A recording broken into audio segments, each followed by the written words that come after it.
Cinema ಮಾಡಬೇಕು ಅಂತ ಅನಿಸಿದ್ದೇನಕ್ಕೆ ಬಾನಲ್ಲೆ ಮಧುಚಂದ್ರಕ್ಕೆ? ಮೊಟ್ಟ ಮೊದಲನೇದಾಗಿ ನಮಗೆ ಶಿವರಾಮ್ ಸಾಹೇಬರು ಬೆಳ್ಳಿ ತೆರೆನಲ್ಲಿ ಪರಿಚಯ ಆದಂಥದ್ದು. ಏನು ನನಗೇನು ಆ ಥರ ಇವರು ಫಿಲ್ಮಲ್ಲಿ ಮಾಡಬೇಕು ಅನ್ನೋದು ಅದರೆಲ್ಲ ನನಗೆ ಬರಲಿಲ್ಲ. ಅವ್ರಿಗೆ ಆಸೆ ಇದೆ, ಅವ್ರಿಗೆ IAS ಅಧಿಕಾರಿ ಆಗಬೇಕು ಅನ್ನೋ ಆಸೆ ಹೇಗಿತ್ತು, ಸಿನಿಮಾ ನಟನಾಗಬೇಕು ಅನ್ನೋ ಆಸೆನೂ ಇದೆ. ನಮ್ಮ ಅತ್ತೆಗೆ ಒಂದು ಸ್ವಲ್ಪ ಇರ್ಸ್ಮುರ್ಸ್ ಆಯಿತು, ಅವ್ರಿಗೊಂಚೂರು, ನಿಜ ಹೇಳ್ತಾ ಇದ್ದೀನಿ. ಇಬ್ಬರು ದೊಡ್ಡ ಮಕ್ಳ ಕೈನಲ್ಲೇನೆ ಆ ಸ್ವಿಚ್ ಆನ್ ಕ್ಲಾಪ್ ಅದನ್ನ ಅವರಿಬ್ಬರೇ ಮಾಡಿದ್ದು. ರಾವು ಕಾಲದಲ್ಲೇನೆ ಇಂಚರ ಅಂಕುರನೇ ಮಾಡಿದ್ದು ಅದು. ಮತ್ತೆ ಅದಾಯ್ತು, ಮೊದಲೇವಳು ಅವಳು ಇಷ್ಟಪಟ್ಟಿದ್ದವಳನ್ನೇ ಮಾಡ್ಕೊಟ್ಟಿದೀವಿ. ಇವಳ್ದು ಅದಕ್ಕೂ ನಮಗೂ ಏನು ಅವಾಗಲೂ ಏನು ಬೇಜಾರಾಗಲ್ಲ. ಭರತ್ನು ನೋಡಿದ್ವು, ಅವಾಗಲೂ ನಮಗೇನೋ ಖುಷಿ ಆಯಿತು. ಎಲ್ಲ ಅವ್ರದ್ದು ಮದುವೆ ಮಾಡಿದ್ವಿ. ಅದೇ ಸ್ವಲ್ಪ ಅವಾಗ ಎಲೆಕ್ಷನ್ ಟೈಮಲ್ಲಿ ಸ್ವಲ್ಪ ಬ್ಯುಸಿ ಎಲ್ಲ ಮುಗಿದಾಗ ಏಪ್ರಿಲಲ್ಲಿ ಅವ್ರನ್ನ ಮನೆ ಕರೆದು ಮಾತಾಡೋಣ ಅನ್ನೋದೆಲ್ಲ ವಿಚಾರ ಇತ್ತು. ಅಷ್ಟರಲ್ಲೇ ಫೆಬ್ರವರಿನಲ್ಲೇ ಇದಾಗೋಯ್ತು.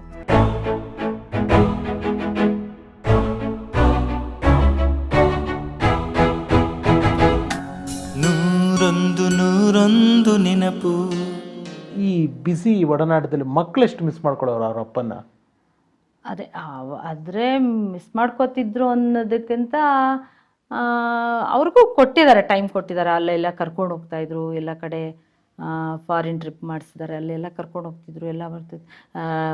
ಡಿನ್ನರ್ ಕರ್ಕೊಂಡು ಹೋಗೋದು, ಅವ್ರಿಗಿದು ಅದು ಎಲ್ಲ ಮಾಡಿದ್ದಾರೆ. ಅದು ನಾನು ಹೇಳಿದ್ನಲ್ಲ, ಅವರು ಎಷ್ಟು ಅವ್ರಿಗೆ. ಆದರೆ ಇತ್ತೀಚೆಗೆ ಸ್ವಲ್ಪ ರಿಟೈರ್ಡ್ ಆದಮೇಲೆ ಸ್ವಲ್ಪ ಟೈಮ್ ಸ್ವಲ್ಪ ಕೊಡೋದು ಕಮ್ಮಿ ಆಗ್ತಾ ಬಂತು. ಅಷ್ಟರಲ್ಲಿ ಅವರು ದೊಡ್ಡವ್ರು ಆಗ್ತಾ ಬಂದರು. ಆದರೆ ಇವು ಎಲ್ಲ ಆದರೆ ನನಗೆ ಹೇಳ್ತಾಯಿದ್ರು, ನಾವೆಲ್ಲಾದರೂ ಒಂದು ಫೋನ್ ಮಾಡಿ ಇವತ್ತು ಡಿನ್ನರ್ಗೆ ಹೋಗೋಣ ಮಕ್ಕಳು ನಾವೆಲ್ಲ ಬನ್ನಿ ಅಂತಂದರೆ ಫಸ್ಟ್ ಹ್ಞೂ ಅಂದ್ಬಿಟ್ಟಿರ್ತಾಯಿದ್ರು. ಆಯಿತು ಹೋಗೋಣ ಬೇಗ ಬಂದುಬಿಡ್ತೀನಿ ಅಂತ ಹೇಳ್ತಾಯಿದ್ರು. ಆದರೆ ಬರ್ತಾ ಇರಲಿಲ್ಲ. ನಾವು ಆಮೇಲೆ ಫೋನ್ ಮಾಡೋರು, ವಾಣಿ ನಾನು ಬರೋದು ಲೇಟ್ ಆಗುತ್ತೆ, ನೀನು ಮಕ್ಕಳು ಹೋಗ್ಬಿಟ್ಟು ಬಂದುಬಿಡಿ ಅಂತ ಹೇಳೋರು. ನಿಮ್ಮ ಮಕ್ಳುಗಳ ಹೆಸರಮ್ಮ, ಇಂಚರ, ಅಂಕುರ, ನೇಸರ, ಹೆಸರುಗಳೇ ಅದ್ಭುತ. ಅಂದರೆ ಅಭಿರುಚಿ ಗೊತ್ತಾಗುತ್ತೆ ನಿಮ್ಮದು. ಗಂಡ ಹೆಂಡ್ತಿದು ಒಂದು ಮಕ್ಳಿಗೆ ಹೆಸರಿಡೋದ್ರಲ್ಲೇ ಎಷ್ಟು ಒಳ್ಳೆ ಅಭಿರುಚಿ ಇದೆ ಅಂತಂದರೆ ಅವತ್ತಿನ ನೀವು ಸುಮಾರು ವರ್ಷಗಳ ಹಿಂದೆನೇ ತುಂಬ ಅಡ್ವಾನ್ಸ್ಡ್ ಹೆಸರುಗಳಿವೆಲ್ಲನು, ಅಪ್ಡೇಟೆಡ್ ಹೆಸರುಗಳು. ಇದೆಲ್ಲ ಯಾರ್ದು, ನಿಮ್ಮದು ಸಾಹೇಬ್ರದ್ದು ಸೆಲೆಕ್ಷನ್ನು? ಇಲ್ಲ, ಇವತ್ತೇ ಸಾಹೇಬ್ರದ್ದೇನೆ. ಫಸ್ಟು ಇಂಚರ ಅನ್ನೋ ಹೆಸರು ಇಡಬೇಕು. ಅದು ಯಾವುದು ಈ ಥರ ಅವ್ರಿಗೆ ಲೆಟರ್ಸಲ್ಲಿ ಎಲ್ಲ ಇಡಬೇಕು ಅಂತೆಲ್ಲ ನಾವೇನು ಅಂದ್ಕೊಳ್ಳಿಲ್ಲ. ಇಂಚರ ಅನ್ನೋ ಹೆಸರನ್ನ ಅವ್ರ ಫ್ರೆಂಡ್ ಯಾರೊಬ್ಬರು ಸಜೆಸ್ಟ್ ಮಾಡಿದ್ರು. ನೀವು ನಂಬ್ತಿರೋ ಎಲ್ಲ ಅದು ಇಂಚರ ಅಂತ ಇಟ್ಟಿದಾಗ ಅವಳೊಬ್ಳೆ ಫಸ್ಟು, ಸ್ಕೂಲ್ನಲ್ಲೂ ಫಸ್ಟು, ಕಾಲೇಜಲ್ಲೂ ಫಸ್ಟು. ಈಗ ತುಂಬ ಕಡೆ ಬಂದ್ಬಿಟ್ಟಿದೆ ಬಿಡಿ, ಎಲ್ಲ ಬೇರೆ ಕಡೆ ಎಲ್ಲ. ಅವತ್ತಿಗೆ ಅವಳು ಎಲ್ಲ ಕಡೆ ಇಂಚರನೇ ಫಸ್ಟ್ ಹೆಸರು. ಆಮೇಲೆ ಇಂಚರ ಅಂದರೆ ವಾಯ್ಸ್, ಮೆಲೋಡಿ. ಅದಕ್ಕೊಂದು ಹೆಸರಿಟ್ಟಕ್ಕೆ ಅದಕ್ಕೊಂದು ಅರ್ಥ ಇರಬೇಕು, ಮೀನಿಂಗ್ ಇರಬೇಕು ಅನ್ನೋದಕ್ಕೋಸ್ಕರ ಇಂಚರ ಅನ್ನೋ ಹೆಸರಿಟ್ವಿ. ಆಮೇಲೆ ಇಂಚರ ಅಂತ ಹೆಸರಿಟ್ಮೇಲೆ ರಾ ಎಂಡ್ ಆಗಬೇಕು ಅಂತ ಅಂಕುರ್ ಅಂತ ಇದೆ. ಅಂಕುರ ಇರಲಿಲ್ಲ ಅವಾಗ, ಅವಳಿಗೆ ಅಂಕುರ ಇರಲಿಲ್ಲ, ಅಂಕುರಿತ. ಅಂಕುರ ಅಂದರೆ ಚಿಗುರು, ಅದು ಒಳ್ಳೆ ಮೀನಿಂಗ್ ಅಂತ ಅಂಕುರ ಅನ್ನೋ ಹೆಸರಿಟ್ವಿ. ಆಮೇಲೆ ನೇಸರಾಗೂ ಅಷ್ಟೇನೆ, ರಾಯಿಂದ ಇಡಬೇಕು ಅಂತ ನೇಸರ ಹೆಸರಿಟ್ಟಾಗೂ ಅವಳದೇನೆ ಫಸ್ಟ್. ಅದು ಹೆಸರು ಆ ಪದ ಇತ್ತು, ಬಟ್ ಆ ಹೆಸರು ಯಾರು ಹೆಸರಿಟ್ಟಿರ್ಲಿಲ್ಲ. ಆಮೇಲೆ ಕೆಲವರೆಲ್ಲ ಹುಡುಗನ ಹೆಸರಿಟ್ಟಿದ್ದೀರಾ ಅಂತ ಹೇಳಿದ್ರು. ಸನ್ ಅಂತ ತಿಳ್ಕೊಂಡೇನೋ. ಆಮೇಲೆ ನಾವು ನೇಸರ ಅಂತ ಇಲ್ಲ ಅಂತ ಹೇಳಿದ್ವಿ. ಅದು ಆ ಥರ 3 ಜನದ ಹೆಸರು ಇಟ್ಟಿದ್ದು. ವಂಡರ್ಫುಲ್ ಬಾ. ಇನ್ನು ನಮ್ಮ ಸಿನಿಮಾ ಕಡೆ ಬರೋದಾಯ್ತಂದ್ರೆ, ಸಾಹೇಬ್ರನ್ನ ಸಿನಿಮಾ ಮಾಡಬೇಕು ಅಂತ ಅನಿಸಿದ್ದೇನಕ್ಕೆ ಬಾನಲ್ಲೆ ಮಧುಚಂದ್ರಕ್ಕೆ? ಮೊಟ್ಟ ಮೊದಲನೇದಾಗಿ ನಮಗೆ ಶಿವರಾಮ್ ಸಾಹೇಬರು ಬೆಳ್ಳಿ ತೆರೆನಲ್ಲಿ ಪರಿಚಯ ಆದಂಥದ್ದು. ಅಂದರೆ ನನಗೆ ಇಂಟರ್ವ್ಯೂನಲ್ಲೂ ಹೇಳಿದರು ಅವರು, ಆದ್ರೆ ಮುಹೂರ್ತನೇ ಅವರು ರಾವು ಕಾಲದಲ್ಲಿ ಮಾಡಿದ್ರಂತೆ. ಕನಕಪುರ ರೋಡಲ್ಲಿ ಯಾವುದೋ ಸ್ಮಶಾನದಲ್ಲೇನೋ ಮುಹೂರ್ತ ಮಾಡಿದ್ದಂತೆ. ಅಂದರೆ ಏನಮ್ಮ ಸಾಹೇಬ್ರದ್ದು ಅದು ನನಗೆ ಅವ್ರು ಎಷ್ಟು ಸ್ಟ್ರಾಂಗ್ ಅನ್ನೋದು ಗೊತ್ತಾಗುತ್ತೆ ಅದರಲ್ಲೆಲ್ಲನೂ. ಅಂದರೆ ಬೇಕಾಗಿರೋದನ್ನು ನಂಬೋರು, ಬೇಡದೇ ಇರೋದನ್ನು ತಲೆಗೆ ಹಾಕೋತಾ ಇರಲಿಲ್ಲ ಅಂತ ಕಾಣುತ್ತೆ. ಸೊ ಸಿನಿಮಾ ನಿರ್ಮಾಣ ಮಾಡ್ತೀನಿ, ನಾಯಕ ನಟ ನಾನು ಮಾಡ್ತಾ ಇದ್ದೀನಿ ಅಂತ ಹೇಳಿದಾಗ ನಿಮ್ಗೆ ಏನಿತ್ತು ರಿಯಾಕ್ಷನ್, ಏನು ಅನ್ನಿಸ್ತು ನಿಮಗೆ? ಇಲ್ಲ, ನನಗೆ ನಾನು ಮಸೂರಿನಲ್ಲಿ ಹೇಳಿದೆ ಅಲ್ಲ, ಮಸೂರಿನಲ್ಲಿ ಇರ್ಬೇಕಾದ್ರೆ ಇಬ್ಬರು ಅಲ್ಲೊಂದು ದೊಡ್ಡ ಪಾರ್ಕ್ ಥರ ಒಂದಿತ್ತು. ಅಲ್ಲಿ ನಾವಿಬ್ಬರು ಸಾಯಂಕಾಲ ಟೈಮ್ ಇಬ್ಬರು ವಾಕ್ ಮಾಡ್ತಾ ಇರ್ತಿದ್ವಿ. ಅವಾಗೆಲ್ಲ ಹೇಳೋರು ನನ್ನ ಹತ್ರ, ನಾನು ಹಿಂಗೆ IAS ಅಧಿಕಾರಿಯಾಗಿತ್ತು, ಅದೊಂದು ಆಸೆ ಇತ್ತು ನನಗೆ, ಸಿನಿಮಾ ನಟನಾಗಬೇಕು ಅನ್ನೋ ಆಸೆ ಇದೆ ಅಂತ ನನಗೆ ಅವಾಗಲೇ ಹೇಳಿದರು. ಅದಾದಮೇಲೆ ಮೈಸೂರು ಕಮಿಷನರಾಗಿ ಹೋದ್ವಿ. ಹೋದಾಗ ಅಲ್ಲಿ ತರಂಗನಲ್ಲಿ ಇದು ಬಾನಲ್ಲೆ ಮಧುಚಂದ್ರಕ್ಕೆ ಕತೆ ಧಾರಾವಾಹಿ ತರ ಧಾರಾವಾಹಿ ಥರ ಬಂದಿತ್ತು. ಅದು ಅವ್ರಿಗೆ ಇಷ್ಟ ಆಯ್ತು, ಆ ಕತೆ ಇಷ್ಟ ಆಯಿತು.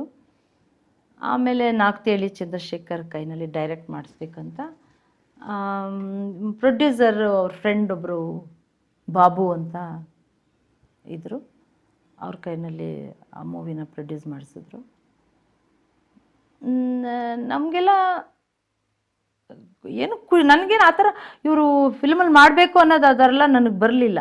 ಅವ್ರಿಗೆ ಆಸೆ ಇದೆ, ಅವ್ರಿಗೆ IAS ಅಧಿಕಾರಿ ಆಗಬೇಕು ಅನ್ನೋ ಆಸೆ ಹೇಗಿತ್ತು, ಸಿನಿಮಾ ನಟನಾಗಬೇಕು ಅನ್ನೋ ಆಸೆನೂ ಇದೆ. ನಮ್ಮ ಅತ್ತೆಗೊಂದು ಸ್ವಲ್ಪ ಇರ್ಸ್ಮುರ್ಸ್ ಆಯಿತು, ಅವ್ರಿಗೊಂಚೂರು, ನಿಜ ಹೇಳ್ತಾ ಇದ್ದೀನಿ. ಆದರೆ ನನಗೂ ನನ್ನ ಹತ್ರನೂ ಹೇಳಿದ್ರು. ಆಮೇಲೆ ನಮಗೆ ನಮ್ಮ ಅತ್ತೆಗಾದರೂ ಅಷ್ಟೇ, ನಮಗಾದರೂ ಅಷ್ಟೇ, ನನ್ನ ಮಕ್ಳಿಗಾದರೂ ಅಷ್ಟೇ, ಇವಾಗ ನಮ್ಮ ಹಳೀದಿರ್ಗೂ ಅಷ್ಟೇ, ಎಲ್ಲರಿಗೂ ಅಷ್ಟೇ, ಅವ್ರೇನು ಇಷ್ಟಪಡ್ತಾರೆ ಅದಕ್ಕೆಲ್ಲ ಎಸ್ ಅಂತಿದ್ವಿ. ಅದೊಂದಿತ್ತು ನಮಗೆ, ನಮ್ಮಲ್ಲೆಲ್ಲರಲ್ಲೂ ಅದೊಂದು ಇತ್ತು. ಅವ್ರು ಏನು ಇಷ್ಟಪಡ್ತಾ ಇದ್ದಾರೆ ಅಂದರೆ ಅದಕ್ಕೆ ನಾವೆಲ್ಲ ಎಸ್ ಅನ್ನೋ ಥರದಿತ್ತು. ಆಮೇಲೆ ಮೂವಿ ಮಾಡಿದ್ವಿ.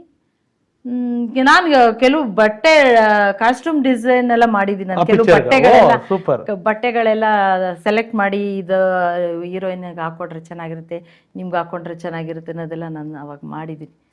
ಆಮೇಲೆ ಶೂಟಿಂಗ್ ಎಲ್ಲ ಹೋಗಿದ್ದೀವಿ, ಅವ್ರ ಜೊತೆ ಎಲ್ಲ ಹೋಗಿದ್ದೀವಿ ಎಲ್ಲ ಕಡೆ. ಮಕ್ಕಳು ನಾವೆಲ್ಲ ನನ್ನ ಮಕ್ಳಿಬ್ರು ಚಿಕ್ಕವರು, ನೀವು ನಂಬ್ತಿರಲ್ಲ, ಅವಾಗ ನನ್ನ ದೊಡ್ಡ ಮಕ್ಳು ಇಬ್ಬರು ಕೈನಲ್ಲೇ, ನನ್ನ 3ನೇ ಮಗಳು ಹುಟ್ಟಿರಲಿಲ್ಲ ಇನ್ನು, ಇಬ್ಬರು ದೊಡ್ಡ ಮಕ್ಳ ಕೈನಲ್ಲೇನೆ ಆ ಸ್ವಿಚ್ ಆನ್ ಕ್ಲಾಪ್ ಅದನ್ನ ಅವರಿಬ್ಬರೇ ಮಾಡಿದ್ದು. ರಾವು ಕಾಲದಲ್ಲೇನೆ ಇಂಚರ ಅಂಕುರನೇ ಮಾಡಿದ್ದು. So nice, so nice. ಯಜಮಾನ್ರನ್ನ ಸಾಹೇಬ್ರನ್ನ ಫಸ್ಟ್ ಟೈಮ್ ಬೆಳ್ಳಿ ಪರಬದಿಯಲ್ಲಿ ನೋಡಿದಾಗ ಒಬ್ಬ ನಾಯಕನಾಗಿ, ಶ್ರೀಮತಿಯಾಗಿ ಈಗ ಅನ್ನಿಸ್ತು, ಹಾಗೆ ಒಂದು ಸಿನಿಮಾ ಪ್ರೇಕ್ಷಕಳಾಗಿ ಅವ್ರು ನೋಡಿದಾಗ ಏನು ಅನ್ನಿಸ್ತು ನಿಮ್ಗೆ? ಅಲ್ಲ, ನಮ್ಮ ವಸ್ತು ಅಲ್ವಾ, ಚೆನ್ನಾಗೇ ಇರುತ್ತೆ, ಚೆನ್ನಾಗೇ ಕಾಣಿಸುತ್ತೆ, ಅದ್ರ ಜೊತೆಗೆ ಮಿಸ್ಟೇಕ್ಸು ಕಂಡುಹಿಡಿಯೋದು ನಾವೇನೆ. ಹೇಳ್ತಿದ್ರ ನೀವು ನಿಮ್ಗೆ ಅನ್ಸಿದ್ದನ್ನ? ಹೇಳ್ತಿದ್ದೆ ನೀವು ಸ್ವಲ್ಪ ಅಲ್ಲಿ ಹಾಗೆ ಮಾಡ್ಬೇಕಿತ್ತು, ಹೀಗೆ ಮಾಡ್ಬೇಕಿತ್ತು ಅಂತೆಲ್ಲ ಹೇಳಿದ್ದೀನಿ ನಾನು ತುಂಬಾ ಸಲ. ತಗೊಳ್ಳೋರು ಸಾಹೇಬ್ರು ತಗೋತಾ ಇದ್ರು, ಹೇಳಿದ್ದೀನಿ. ಟೈಮ್ನ ಹೇಗೆ ಮ್ಯಾನೇಜ್ ಮಾಡೋರಮ್ಮ? ಈ ಕಡೆ ಕೆಲಸದ ಜವಾಬ್ದಾರಿ ದೊಡ್ಡದು, ಈ ಕಡೆ ಸಿನಿಮಾಗಳು, ತುಂಬ ಸಿನಿಮಾಗಳು ಮಾಡಿದ್ರು, ವಸಂತ ಕಾವ್ಯ ಮಾಡಿದ್ರು, ಗೇಮ್ ಮಾಡಿದ್ರು, ಸಾಕಷ್ಟು ಸಿನಿಮಾಗಳಲ್ಲಿ ಮಾಡಿದ್ರು. ಟೈಮ್ ಮ್ಯಾನೇಜ್ಮೆಂಟ್ ಹೇಗೆ ಮಾಡೋರು ಸಾಹೇಬ್ರು? ಟೈಮ್ ಅಂದರೆ ಅವರು ರಜೆ ತಗೊಂಡಿದ್ದೇ ಇಲ್ವಲ್ಲ ಅವರು. ರಜೆಗಳು ಅವ್ರಿಗೆ ಎಷ್ಟೊಂದು ಲೀವ್ ಎಲ್ಲ ಇರ್ತಾ ಇತ್ತಲ್ಲ, ಯಾವುದು ರಜೆಗಳೇ ತಗೊಂಡಿಲ್ಲ ಅವರು. ಸ್ಯಾಟರ್ಡೆ ಸಂಡೇ ಆ ಥರ ಮಾಡ್ತಾಯಿದ್ರು. ಮತ್ತು ರಜೆಗಳು ಯಾವುದು ತೊಗೊಂಡಿಲ್ಲ. ಹಾಲಿಡೇಸ್ ಯಾವುದು, ಗೌರ್ಮೆಂಟ್ ಹಾಲಿಡೇಸ್ ಯಾವ್ದು ಬರುತ್ತೆ, ರಜೆ ಆ ಥರದ್ದಗಳೆಲ್ಲ ತೊಗೊಂಡು ಕಂಟಿನ್ಯೂಸ್ ವರ್ಕಿಂಗ್ ಆ ಥರದ ಆ ಟೈಮಲ್ಲಿ ಮಾಡ್ತಾಯಿದ್ರು ಅವರು. ಅಂದರೆ ನೋಡಿ, ಋಣ ಹೆಂಗಿರುತ್ತೆ ಅನ್ನೋದಕ್ಕೆ ನಮ್ಮ ಇಂಚರಾ ಮೇಡಮ್ ಅವರು ಕ್ಲಾಪೋ ಸ್ವಿಚ್ ಅನ್ನೋ ಮಾಡಿದ್ದಾರೆ ಬಾನಲ್ಲೆ ಮಧುಚಂದ್ರಕ್ಕೆ. ಆವಾಗ ಮಗು ಇದ್ದಾಗ ಅವ್ರು ಮಾಡಿದ ಕೆಲಸ, ಅವರು ದೊಡ್ಡವರಾಗಿ ಕೈ ಹಿಡಿದಿದ್ದು ಸಿನಿಮಾದವ್ರನ್ನೇ, ನಮ್ಮ ಪ್ರದೀಪ್ ಅವ್ರ. ಅಂದರೆ ಇವೆಲ್ಲ ಏನೇನೋ ಒಂದೊಂದು ಈ ಕಾಸ್ಮಿಕ್ ಎನರ್ಜಿಗಳಂತ ಹೇಳ್ತೀವಲ್ಲಮ್ಮ ನಾವು, ಎಲ್ಲೋ ನಮ್ಮನ್ನು ಡ್ರೈವ್ ಮಾಡ್ಕೊಂಡು ಹೋಗ್ತಾನೆ ಇರುತ್ತೆ. ಇನ್ನು ಮಕ್ಕಳು ಬೆಳೆದ್ರು, ದೊಡ್ಡವರಾದರು, ಇಂಚರಾ ಮೇಡಮ್ ಅವರು, ಅಂಕುರ ಮೇಡಮ್ ಅವರು, ನೇಸರ ಮೇಡಮ್ ಅವರು. ಸೊ ಇಬ್ಬರು ಮಕ್ಕಳದು, 3 ಜನ ಮಕ್ಕಳದು ಒಂದು ಏನು ಹೇಳ್ತೀವಿ ನಾವು, ಪ್ರೇಮ ವಿವಾಹನೇ, ಒಂದು ಲವ್ ಮ್ಯಾರೇಜ್ ಏನೇ. ಸೊ ಸಾಹೇಬ್ರಿಗೆ ಮಕ್ಕಳು ಮದುವೆ ವಿಚಾರ ಅಂತ ಬಂದಾಗ ಯಾವ ಥರ ತೊಗೊಂಡ್ರು ಈ ವಿಚಾರಗಳನ್ನ? ಅದು ಅವರು 2013ನಲ್ಲಿ ರಿಟೈರ್ಡ್ ಆದರು. ಆಮೇಲೆ ಅವಳು ದೊಡ್ಡವಳ್ದು ನಾನು ಸರ್ವಿಸ್ಲಿರುವಾಗಲೇ ಮದುವೆ ಮಾಡಬೇಕು ಅಂತ ಅನ್ಕೋತಾ ಇದ್ರು. ಅಷ್ಟರಲ್ಲಿ ಅವಳದು ಇನ್ನೂ ಡಿಗ್ರಿ ಎಲ್ಲ ಕಂಪ್ಲೀಟ್ ಆಗಿರಲಿಲ್ಲ. ಆಮೇಲೆ ಅಷ್ಟರಲ್ಲಿ ಮದುವೆ ಮಾಡಬೇಕು ಅನ್ನೋ ಯೋಚನೆ ಬಂತು, ತುಂಬ ಆಫರ್ಸು ಬಂತು ಅವಳಿಗೆ. ಆವಾಗ ಹೇಳ್ತಾಳೆ, ಇಷ್ಟಪಟ್ಟಿದ್ದೀನಿ, ಅವಾಗ ಹೇಳ್ತಾಳೆ. ಅವಾಗ ಬಹುಶಃ ಅವ್ರಿಗೆ ಬೇಜಾರು ಆಯಿತೋ ಏನೋ ಆಗಿರಬಹುದು, ಗೊತ್ತಿಲ್ಲ ನಂಗೆ ಅಷ್ಟು. ಆದರೆ ಅದನ್ನು ನನ್ನ ಹತ್ರ ಹೇಳಿದ್ರು. ನಾನು ಇವಾಗ ಎಲ್ಲ ಪೇರೆಂಟ್ಸ್ಗೂ ಮಕ್ಕಳ ಇಷ್ಟದ ಮುಂದೆ ಎಲ್ಲರೂ ಸೋಲ್ತೀವಿ ನಾವು. ಎಂಡ್ ಆಫ್ ದಿ ಡೇ ಮಕ್ಕಳು ಖುಷಿಯಾಗಿರ್ಬೇಕು, ಖುಷಿಯಾಗಿರ್ಬೇಕು. ನಮ್ಗೆ ಅದೇನು ತುಂಬ ದೊಡ್ಡ ವಿಚಾರವಾಗಿ ದೊಡ್ಡ ಇದಾಗಿ ಕಾಣಿಸ್ಲಿಲ್ಲ ನಮ್ಮಿಬ್ಬರಿಗೂ. ಬಾಯಿ ಬಿಟ್ಟು ಕೇಳಿದ್ದು ಅವ್ರ ಮದುವೆ ವಿಚಾರದಲ್ಲಿ ಅನ್ಸುತ್ತೆ. ಅದನ್ನ ಗೌರವಿಸಿದ್ರು ಅವರು. Hats off to him. ಅಷ್ಟೇ. Hats off to you people ಇಬ್ರಿಗೂ. ಖುಷಿ ಆಯಿತು. ಫಸ್ಟು ಪ್ರದೀಪ್ ಅವ್ರ ಪೇರೆಂಟ್ಸ್ ಜೊತೆಗೆ ಆಮೇಲೆ ಹೇಳಿದ್ರು ಹಿಂಗೆ ಅಂದಾಗ ಆಯ್ತಪ್ಪ ಅವ್ರ ಪೇರೆಂಟ್ಸ್ನ ಬರೋದಕ್ಕೆ ಹೇಳು ಅಂತ ಹೇಳಿದ್ರು. ಅವರು ರಾಮ್ ಗೊತ್ತಲ್ಲ ನಿಮ್ಗೆ? ಹಾಂ, ರಾಮ್ ಮತ್ತು ಅವ್ರ ಪೇರೆಂಟ್ಸ್ 3 ಜನ ಬಂದರು ನಮ್ಮ ಮನೆಗೆ. ಆಮೇಲೆಲ್ಲ ಮಾತಾಡಿದ್ವಿ. ಅವರು 2ನೇ ಮಗ ಯಾರು? ಪ್ರದೀಪ್. ಮೊದಲನೇ ಮಗ ದೊಡ್ಡ ಮಗ, 2ನೇ ಮಗ ಪ್ರದೀಪ್. ಅವ್ರಿಗೆ ಪ್ರದೀಪ್ಗೆ ಮದುವೆ ಮಾಡೋ ಆವಾಗ ಐಡಿಯಾ ಇರಲಿಲ್ಲ ಅನ್ಸುತ್ತೆ, 2ನೇ ಮಗ ಆಗಿರೋದ್ರಿಂದ. ನಮ್ಮ ಮನೆಗೆ ನನ್ನ ಮಗಳು ಇಂಚರ ದೊಡ್ಡ ಮಗಳು. ಇಲ್ಲ, ನಾನು ಈ ವರ್ಷ ನನ್ನ ಮಗಳು ನಮ್ಮನೆಯ ಮೊದಲನೇ ಮಗಳವಳು, ನಾನು ಅದಕ್ಕೆ ಈ ವರ್ಷ ಮದುವೆ ಮಾಡಬೇಕು ಅಂತ ಅಂದ್ಕೊಂಡಿದ್ದೀನಿ ಅಂತ ಅವ್ರ ಮುಂದೆ ಎಲ್ಲ ಹೇಳಿದ್ರು. ಪಾಪ ಅವರು ಏನೂ ಹೇಳಲಿಲ್ಲ. ಆಯ್ತು ಸರ್, ಆಯಿತು ಮಾಡೋಣ, ನಾವೆರಡು ಫ್ಯಾಮಿಲಿಯವ್ರು ಸೇರಿಸಿ ಮಾಡೋಣ ಅಂತ. ರಾಮು ಅದೇ ಹೇಳಿದ್ರು, ಅಂಕಲ್ ನೀವೇನು ಯೋಚನೆ ಮಾಡಬೇಡಿ ಅಂಕಲ್, ನಾನು ಆಮೇಲೆ ಮಾಡ್ಕೋತೀನಿ, ಮೊದಲು ನಮ್ಮ ಇಂಚರ ಎಲ್ಲ ಚೆನ್ನಾಗಿ ಅವ್ರಿಗೂ ಪರಿಚಯಿಸುತ್ತೆ, ಇಂಚಮ್ಮ ಅಂತ ಕರೀತಾರೆ. ನಮ್ಮ ಇಂಚಮ್ಮ ಪ್ರದೀಪ್ದು ಮದುವೆ ಮಾಡೋಣ ಅಂಕಲ್ ಅಂತ ರಾಮು ಹೇಳಿದ್ರು. ಅವರು ತುಂಬ ಒಳ್ಳೆ ಬೀಗರು, ನಮ್ಮ ಮೊದಲನೇ ಬೀಗರು. ಅವ್ರದ್ದು ಮದುವೆ ಆಯಿತು. ನಾನು ಇನ್ನೊಂದು ಹೇಳ್ಬೇಕು, ರಾಮ್ ಬಗ್ಗೆ ಹೇಳಬೇಕು. ಏನಂತಂದರೆ ಅವ್ರ ಮನೇಲಿ ಒಂದು ಡಾಗ್ ಇತ್ತು, ಡಾಬರ್ ಮ್ಯಾನ್ ಡಾಗ್, ದೊಡ್ಡದು ಎತ್ತರದ್ದು ಒಂದು ಡಾಗ್ ಇತ್ತು. ಇವಳು ನನ್ನ ಮಗಳು ಇಂಚರ ಅದನ್ನು ನೋಡುವಾಗ ಎದುರ್ಕೋತಾ ಇದ್ಲು, ಅದನ್ನು ನೋಡ್ಬಿಟ್ಟು ಆ ಡಾಗ್ನ ನೋಡುವಾಗ ಎದುರ್ಕೋತಾ ಇದ್ಲು. ನಾನೊಂದ್ಸರಿ ರಾಮ್ ಮನೆಗೆ ಬಂದಾಗ ಹೇಳ್ದೆ, ರಾಮು ಇಂಚರ ಎದುರ್ಕೋತಾಳೆ ರಾಮ್ ಅದನ್ನು ನೋಡಿದ್ರೆ ನಾಯಿನಾ ಅಂತ ಹೇಳ್ದೆ. ಅಯ್ಯೋ ಆಂಟಿ, ಅದಕ್ಕೆ ಯಾಕೆ ಅಷ್ಟು ಬೇಜಾರು ಮಾಡ್ಕೋತೀರಾ, ಇಂಚಮ್ಮ ನಮ್ಮನೆ ರಾಣಿ ಅವಳು, ಅದೇನು ದೊಡ್ಡ ತೊಂದರೆ ಇಲ್ಲ. ನಾನು ಅದನ್ನು ಅವ್ರು ಹೇಗೆ ಸಾಕೊಂಡಿದ್ರು ಅಂದರೆ ಅದನ್ನು 3ನೇ ಮಗ ಥರ ಇಟ್ಕೊಂಡಿದ್ರು ಅವ್ರ ಮನೆಯಲ್ಲಿ ಆ ಡಾಗ್ನ. ನಮ್ಮ ಇಂಚಮ್ಮನಿಗೆ ಅಂತ ಏನು ದೊಡ್ಡದಲ್ಲ ಆಂಟಿ, ನೀವೇನು ತಲೆ ಕೆಡಿಸ್ಕೊ, ಅದನ್ನ ಬೇರೆ ಕಡೆ ಶಿಫ್ಟ್ ಮಾಡಿದ್ರು. ಆ ಥರ ತುಂಬ ಒಳ್ಳೆ ಇವರು. ಆಮೇಲೆ 2ನೇ ಮಗಳು ಅಂಕುರ, ಅದು ಭರತ್ ಅವ್ರ ಫ್ಯಾಮಿಲಿ. ಭರತ್ ಅವರು ಇಲ್ಲೇ ಫಸ್ಟ್ ಬ್ಲಾಕಲ್ಲಿದ್ದಾರೆ. ಅವ್ರ ಪೇರೆಂಟ್ಸೂ ಪಾಪ ತುಂಬ ಒಳ್ಳೆಯವರು. ಪಾಪ ಬಂದರು ನಮ್ಮ ಮನೆಗೆ. ಮೊದಲು ಭರತ್ ಬಂದರು, ಫಸ್ಟ್ ಭರತ್ ಬಂದರು ಮನೆಗೆ. ಭರತ್ ಹತ್ರ ಮಾತಾಡಿದೆ, ನಾನೇ ಫಸ್ಟ್ ಮಾತಾಡಿದೆ. ಆಮೇಲೆ ಅದು ಹೇಗೆ ಅಂತಂದರೆ ಅವರಿಬ್ಬರು ಭರತ್ ಮತ್ತು ಅಂಕುರ ಚೈಲ್ಡ್ಹುಡ್ ಫ್ರೆಂಡ್ಸ್. ನಾವು ಫಸ್ಟ್ ಬ್ಲಾಕಲ್ಲಿ ಇದ್ದಾಗ ನಮ್ಮನೆ ಹಿಂದ್ಗಡೆ, ಕರೆಕ್ಟ್ ಹಿಂದ್ಗಡೆ ಮನೆಯಲ್ಲಿ ಬರುತ್ತಿದ್ರು. ನೇಬರ್ ನಮ್ಮನೆ ಹಿಂದ್ಗಡೆ ರೋಡಲ್ಲಿ, ಹಿಂದ್ಗಡೆ ರೋಡಲ್ಲಿ. ಹಾ, ಇವರು ಭರತ್ ಮತ್ತೆ ಅಂಕುರ ಫ್ರೆಂಡು ಇದ್ದಾಳೆ ಒಬ್ಳು, ಅವಳು ಅಣ್ಣ ಮತ್ತೆ ಭರತ್ ಎಲ್ಲ ಫ್ರೆಂಡ್ಸ್. ಎಲ್ಲರೂ ಭರತ್ ನಮ್ಮನೆ ರೋಡ್ಗೆ ಆಟ ಆಡಕ್ ಬರ್ತಿದ್ರು. ನನ್ಗೆ ಅಷ್ಟು ಅವಾಗ ಚಿಕ್ಕವರಲ್ಲಿ ಅಷ್ಟು ನೋಡಿದ್ ನೆನಪಿರ್ಲಿಲ್ಲ ನನಗೆ. ಎಲ್ಲರೂ ಒಟ್ಟಿಗೆ ಅವಾಗ, ಈಗ ಯಾರು ಮಕ್ಳು ರೋಡಲ್ಲಿ ಆಡಲ್ಲ, ಆಗೆಲ್ಲ ರೋಡಲ್ಲೇ ಎಲ್ಲ ಮಕ್ಕಳೆಲ್ಲ ಆಟ ಆಡ್ತಾ ಇದ್ರು ಎಲ್ಲ. ಅವರು ವಿದ್ಯಾವರ್ಧಕ ಸ್ಕೂಲಲ್ಲಿ ಓದ್ತಾ ಇದ್ರು, ಇವರೆಲ್ಲ ಅಲ್ಲೇ ನಮ್ಮನೆ ಡೌನಲ್ಲಿ NPS ಇತ್ತು, ಅಲ್ಲಿ ಓದ್ತಾ ಇದ್ರು. ಅವ್ರ ವಿದ್ಯಾವರ್ಧಕ ಸ್ಕೂಲು. ಅವರಿಬ್ರು ಚೈಲ್ಡ್ಹುಡ್ ಫ್ರೆಂಡ್ಸು, ಹಾಗಾಗಿ ಅವ್ರು ಅವಾಗನೇ ಪರಿಚಯ ಇತ್ತು. ಆಮೇಲೆ ಭರತ್ ಬಂದರು, ಮಾತಾಡಿದ್ರು. ಆಮೇಲೆ ಅವ್ರ ಪೇರೆಂಟ್ಸ್ ಜೊತೆ ಎಲ್ಲ ಬಂದರು. ನಮ್ಮನೆಯವ್ರಿಗೂ ತುಂಬ ಖುಷಿ ಆಯಿತು ಅವ್ರ ಪೇರೆಂಟ್ಸ್ನೆಲ್ಲ ನೋಡಿ, ತುಂಬ ಒಳ್ಳೆಯವರು ಪಾಪ. ಆಮೇಲೆ ಅವ್ರದ್ದು ಮದುವೆ ಮಾಡಿದ್ವಿ. ಅವಳಿಗೂ ಅಂಕುರಾಗೂ ತುಂಬ ಆಫರ್ಸ್ ಬಂತು. ಅವಳು ಅವಾಗನೇ ಅವಳು ಮದುವೆ ಮಾಡಬೇಕು ಅಂತ ಹೊರಟಾಗಲೇ ಅವಳು ಭರತ್ ವಿಷಯ ಹೇಳಿದ್ದು. ಆಮೇಲೆ ಮತ್ತೆ ಅದು ಆಯಿತು. ಮೊದಲೇವಳು ಅವಳು ಇಷ್ಟಪಟ್ಟಿದ್ದವಳನ್ನೇ ಮಾಡ್ಕೊಟ್ಟಿದ್ದೀವಿ. ಇವಳ್ದು ಅದಕ್ಕೂ ನಮಗೂ ಏನು ಅವಾಗಲೂ ಏನು ಬೇಜಾರಾಗಲ್ಲ. ಭರತ್ನು ನೋಡಿದ್ವು, ಅವಾಗಲೂ ನಮಗೇನೋ ಖುಷಿ ಆಯಿತು. ಎಲ್ಲ ಅವ್ರದ್ದು ಮದುವೆ ಮಾಡಿದ್ವಿ.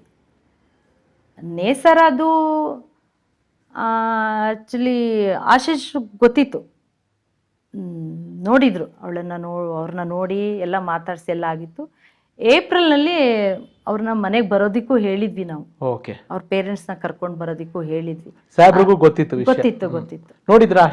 ಆಶೀಶ್ ನೋಡಿದ್ರು, ನಮ್ಮ ಮನೆಗೆಲ್ಲ ಬರ್ತಾ ಇದ್ರು, ಆಶೀಶ್ ಜೊತೆ ಎಲ್ಲ ಮಾತಾಡಿದ್ರು. ಆಶೀಶ್ ಚೆನ್ನಾಗಿ ಗೊತ್ತಿತ್ತು, ಎಲ್ಲ ಇತ್ತು. ಅದೇ ಸ್ವಲ್ಪ ಅವಾಗ ಎಲೆಕ್ಷನ್ ಟೈಮಲ್ಲಿ ಸ್ವಲ್ಪ ಬ್ಯುಸಿ ಎಲ್ಲ ಮುಗಿದಾಗ ಏಪ್ರಿಲಲ್ಲಿ ಅವ್ರನ್ನ ಮನೆಗೆ ಕರೆದು ಮಾತಾಡೋಣ ಅನ್ನೋದೆಲ್ಲ ವಿಚಾರ ಇತ್ತು. ಅಷ್ಟರಲ್ಲೇ ಫೆಬ್ರವರಿನಲ್ಲೇ ಇದಾಗೋಯ್ತಲ್ಲ, ಏಪ್ರಿಲಲ್ಲಿ ಬರೋಕ್ಕಾಗಲಿಲ್ಲ. ಅವ್ರ ಪೇರೆಂಟ್ಸ್ನ ಮೀಟ್ ಮಾಡೋಕ್ಕಾಗಲಿಲ್ಲ, ಅವ್ರಿಗೆ ಬೀಗ್ರನ್ನ ನೋಡೋಕ್ಕಾಗಲಿಲ್ಲ. ಅದೊಂದು ಮೊನ್ನೆ ರೀಸೆಂಟಾಗಿ ಮದುವೆ ಆಯಿತು ನೇಸರ ನಾನು ಬಂದಿದ್ದೆ ಮದುವೆಗೆ, ರಾಮ್ ಅವ್ರು ಬಂದು ಕರೆದಿದ್ರು ಪಾಪ, ನಾನು ಬಂದಿದ್ದೆ ಮದುವೆಗೆ. ಎಲ್ಲಿದ್ದಾರಮ್ಮ ಇವಾಗ ಆಶೀಶ್ ಅವರು, ನೇಸರ್ ಅವರು? ಇಲ್ಲೇ ಬ್ಯಾಂಗ್ಳೂರಲ್ಲಿ ಇದ್ದಾರೆ. 3 ಜನ ಮಕ್ಕಳು ಬೆಂಗಳೂರಲ್ಲಿ? 3 ಜನ ಮಕ್ಕಳು ಬ್ಯಾಂಗ್ಳೂರ್ನಲ್ಲಿ. ನಿಮಗೆ ಅದೊಂದೊಂಥರ ಮಕ್ಕಳು ಅಳಿಯಂದ್ರು ಒಂಥರ ವೆರಿ ಸ್ಟ್ರಾಂಗ್ ಸಪೋರ್ಟ್ ಸಿಸ್ಟಮ್ ಅಂತ ಕಾಣುತ್ತೆ ನಿಮಗೆ. ಮಾವನಾಗಿ ಹೆಂಗಿದ್ರು ಸಾಹೇಬರು ಅಳಿಯಂದ್ರ ಜೊತೆಗೆ, ಭರತ್ ಅವ್ರ ಜೊತೆಗೆ, ರಾಮ್ ಅವ್ರ ಜೊತೆಗೆ? ಕೂರ್ಸ್ಕೊಂಡು ಇಬ್ಬರನ್ನು ಕೂರ್ಸ್ಕೊಂಡು ತಿನ್ಸೋರು. ಹೌದು, ಇದನ್ನ ಟೇಸ್ಟ್ ಮಾಡ್ಬೇಕು, ನೀವು ಟೇಸ್ಟ್ ಮಾಡಿ. ಕಾಂಬಿನೇಷನ್ ಇದು ಅವ್ರಿಗೆ ಪಾಪ ಇಷ್ಟ ಆಗ್ತಿತ್ತೋ ಗೊತ್ತಿಲ್ಲ, ಅದನ್ನ ಮಾವ ಹೇಳಿದ್ರಲ್ಲ ಅಂದ್ಬಿಟ್ಟು ಪಾಪ ಅವರು ಖುಷಿಯಿಂದ ತಿನ್ನೋರು ಪಾಪ.